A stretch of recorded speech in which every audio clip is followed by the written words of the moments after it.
Madame, Monsieur, bonsoir. La compagnie Seychelles Petroleum, CPEC, a annoncé un bénéfice d'environ 49 millions de dollars pour l'année 2024. L'entreprise publique qui joue un rôle clé dans l'approvisionnement en carburant du pays a également révélé qu'elle avait versé 250 millions de roupies en dividendes au gouvernement chaque année au cours des 4 dernières années. L'entreprise a aussi reçu le feu vert pour se séparer de deux pétroliers.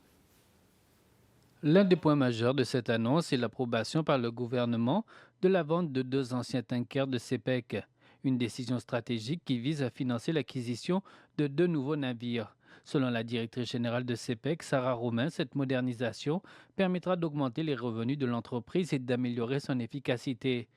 Nous avons connu de nombreux succès au fil des ans, a dit Sarah Romain, et d'ajouter que le plan immédiat de l'entreprise est d'acheter de nouveaux tankers. Cette annonce intervient à quelques jours où la compagnie célébrera son 40e anniversaire le 2 avril 2025. Fondée en 1985 pour remplacer la société Shell qui fournissait auparavant du carburant aux Seychelles, CPEC est aujourd'hui un acteur majeur du secteur pétrolier du pays. À l'occasion de cette célébration, l'entreprise a indiqué que la majorité des événements organisés seront axés sur la reconnaissance des employés et le soutien à la communauté. Une délégation responsable de l'amitié entre la Chine et d'autres pays du monde, y compris les Seychelles, est actuellement en visite dans le pays. En ouverture de leur programme, la délégation a rendu une visite de courtoisie au vice-président Ahmed Afif ce matin à State House. Lors de cette rencontre, plusieurs discussions ont eu lieu sur les relations bilatérales entre les Seychelles et la Chine.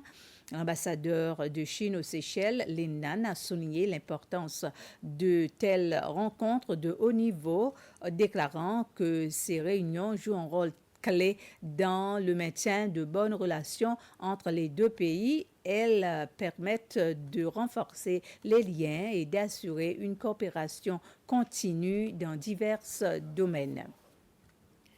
Le parti politique Mouvement La Voix cécélois a officiellement révélé son slogan pour les prochaines élections législatives prévues en septembre cette année. C'est lors de sa première conférence générale tenue hier après-midi que le parti a annoncé sa devise « Un vote pour nous est un vote pour vous ». Enregistré en tant que parti politique le 6 août dernier, Mouvement La Voix cécélois a choisi de ne concourir qu'aux élections législatives. Son leader, Kit André, a justifié cette décision en mettant en avant l'importance du principe de séparation des pouvoirs, un pilier fondamental de leur engagement politique.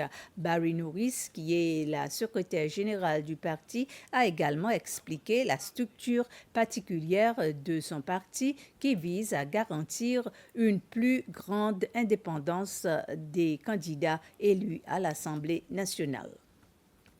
Cette comité a la responsabilité d'aller d'abord vers le membre qui sont électés pour prendre des renseignements et pour faire des communications et après faire un rapport avec ce comité. Après cela, c'est à ce moment-là qu'on prend des décisions pour aller vers l'Assemblée nationale.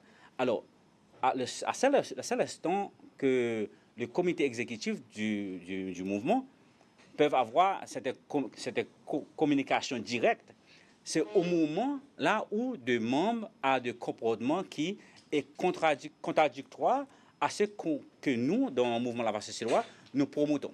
Alors, si ça, c'est le cas, alors nous, maintenant, comme comité exécutif du mouvement, on a la responsabilité pour faire certaines investigations et pour certaines, si vous voulez, certaines mesures correctives à ce membre.